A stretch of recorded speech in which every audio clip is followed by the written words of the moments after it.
Então, vamos para a nossa correção de história da unidade 6, colonização e cotidiano, páginas 30 a 37. Hora da leitura. Produção no Quilombo dos Palmares. Para saber mais sobre as atividades econômicas dos habitantes de Palmares, leia o texto a seguir. Tinham criações de animais como galinhas, patos e porcos, né? Olha só. Seus habitantes produziam cerâmica e outros objetos com barro. Palmares tinha sua própria metalurgia, fabricavam-se lanças, flechas, facões, foices, enxadas e outros artefatos. O conhecimento da metalurgia era proveniente de algumas sociedades africanas. A produção econômica dos palmaristas não era somente destinada à subsistência de sua numerosa população.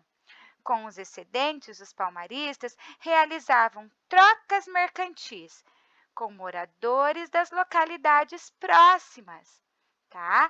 Levavam farinha de mandioca, vinho de palma, manteiga e outros produtos, obtendo em troca armas de fogo, pólvora, tecido, sal e ferramentas. Um texto de Flávio Gomes. Explica o que é uma produção de subsistência. Se necessário, faça uma pesquisa em dicionários e na internet, no Google, né? Registre suas descobertas. Em uma produção de subsistência, a produção de alimentos, por exemplo, é realizada para suprir as necessidades da própria população local, sem gerar sobras. Então, foi o que a prof falou, né? Para sobreviver ali, ó, realizada para suprir a necessidade deles, né? Da própria população que estava ali. Porque a produção do Quilombo dos Palmares não era somente de subsistência. A produção de Palmares não era de subsistência. Por quê? Somente, né, lá. Não era somente subsistência, porque havia excedente e seus habitantes trocavam essas sobras com as vilas ou cidades próximas ao quilombo. Vão corrigindo, tá? Metalurgia é o trabalho ligado à extração de metais do solo e à produção de artefatos com esses metais. Segundo o texto, de onde vinha tamanho conhecimento da metalurgia entre os quilombos dos Palmares? Vinha das sociedades africanas, ou seja, o conhecimento da metalurgia pode ser considerado uma sabedoria africana que se manteve como herança na formação cultural do Brasil. Use o que você aprendeu. Vamos usar o que aprendemos então, nosso conteúdo, tá? Lá no bloco de atividades. O governo de Portugal deu início à colonização do Brasil em 1530, ao enviar para cá uma grande expedição. Letra A. Quais eram os objetivos de Portugal com essa expedição? Quais eram suas características? O objetivo da expedição era proteger o território e fundar núcleos de povoamento, para irem, especialmente no litoral, para o quê? Povoando.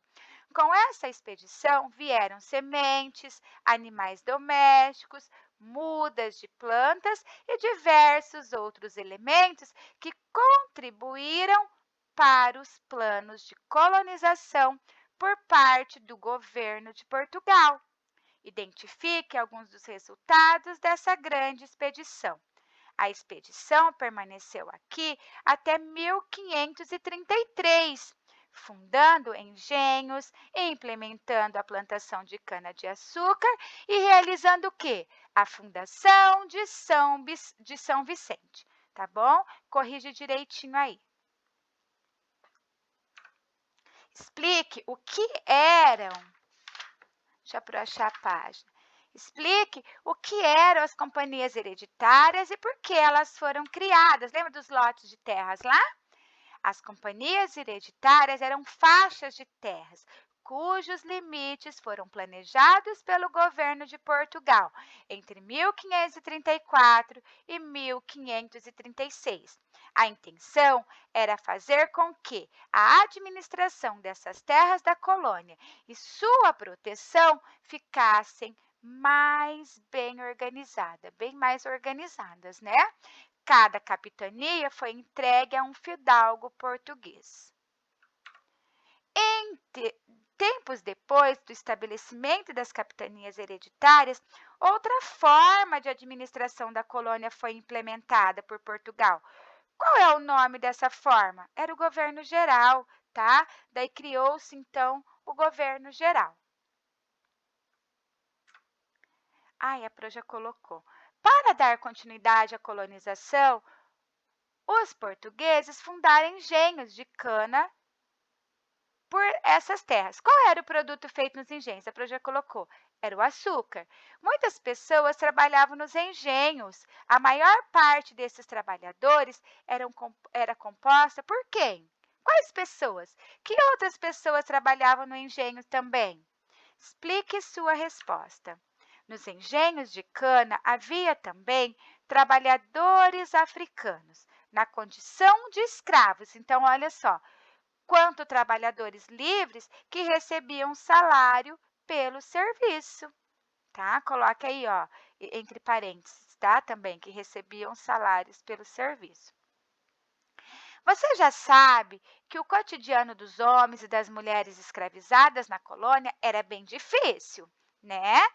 Cite e explique com suas palavras 3 formas que esses trabalhadores encontraram para tentar resistir e lutar contra a escravidão. A prof colocou aqui, ó, fugas, tentativas de assassinato de seus senhores, né? Acabamos de ver isso. Formação de quilombos, organização de revoltas e rebeliões, tá? Faz direitinho aí, então. A 6. Qual é a importância dos quilombos na história da escravidão do Brasil? Os quilombos são símbolos da resistência negra, lembra lá? Contra a escravidão no Brasil.